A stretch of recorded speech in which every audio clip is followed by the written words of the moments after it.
In 1860 the French successfully defeated the Vietnamese in the Tonkin Campaign and took 3 provinces in the south. Meanwhile, Cambodia had long been fought over by its neighbors, and at this time it was largely a puppet of the Siamese. But in 1863 King Norodom of Cambodia signed a treaty with the French, making the nation a French protectorate, and the Thais would later accept French authority in Cambodia in exchange for recognizing Siamese control over Siem Reap and Battambang Bang while in Vietnam.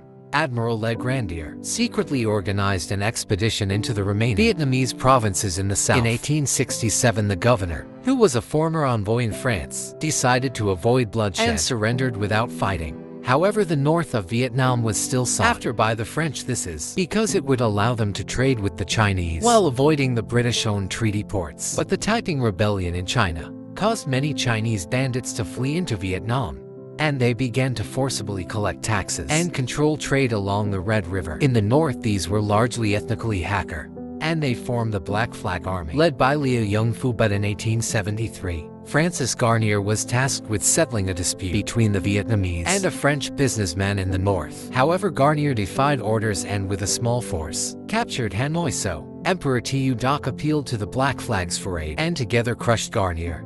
But in 1881 another disagreement between the locals and French businessmen broke out, and this time Henry Riviere was tasked with settling it.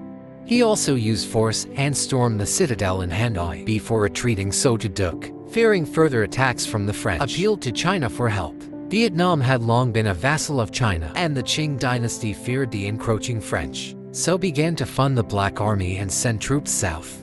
During a large war, the French minister to China agreed to split Vietnam into 2 spheres of influence. But in 1883 Jules Ferry became president of France, and he, after the French defeat to Prussia, believed France should rebuild through colonialism. So the treaty was never ratified, and Riviere sent hundreds of Marines to capture Nam Dinh and then Hanoi in early 1883. However, despite repulsing the first Black Flags assault on the city, they later met them at the Battle of Paper Bridge in March and were crushed. Perry's administration, however, was quick to respond to this loss, and they created an expeditionary corps which helped hold on to Hanoi. Then ships bombarded fortifications around the capital. Hue before Marines resoundingly defeated the Vietnamese defenders. Faced with complete defeat, the Vietnamese signed the Treaty of Hue, which turned Vietnam into a protectorate. However, the Black Flag Army and Chinese troops remained. So the French quickly began capturing Black Flag Army strongholds in the north before attacking the Black Flag Army and Chinese at Sun Te with over 9,000 men.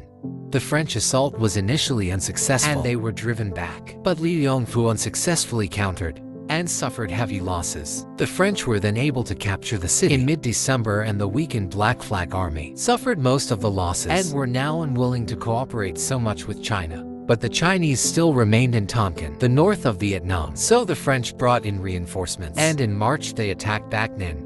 The Chinese defenders, however, fled when they saw the French looking to outflank them, and they were pursued continuously north. This, along with Chinese generals nearby refusing to aid in the conflict, embarrassed the Empress Dowager Cixi and her officials, who were pushing for an all-out war with France. So the moderates, led by Li Huanchang, therefore were able to make peace with France and agreed to withdraw. However, as French troops were marching towards the new borders, they were ambushed in June 1884.